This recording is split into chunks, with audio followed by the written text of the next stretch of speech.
Indeks harga saham gabungan atau IHSG langsung anjlok. Kurang lebih 1% setelah Presiden Prabowo Subianto melakukan perombakan susunan kabinet merah putih.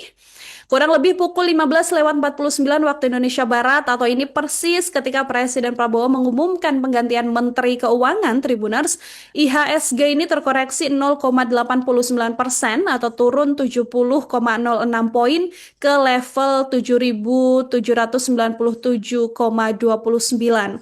Kemudian laju indeks ini juga anjlok hingga 1,28% atau 100 poin ke level 7.766,85.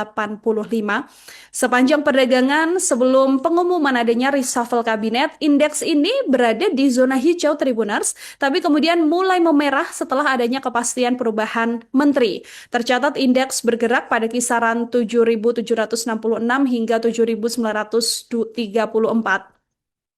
Sebanyak total 252 saham ini menguat, kemudian 463 saham melemah, dan 241 saham tidak mengalami perubahan harga.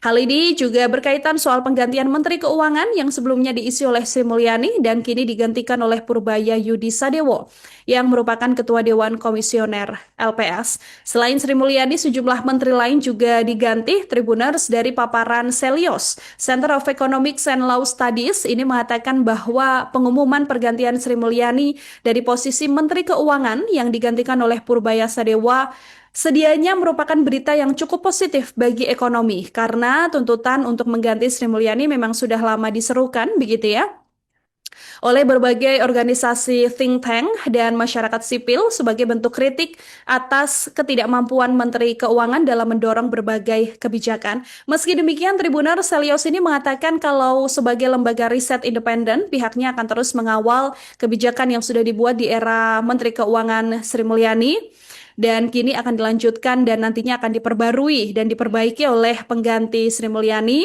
yaitu Purbaya Sadewa. Tribuners dan Celios ini mengaku akan secara kritis juga berdasarkan objektif berbasis data untuk melakukan pengecekan, begitu ya, dan juga menuntun untuk tetap sama-sama menjaga agar perekonomian di tanah air ini berjalan dengan baik.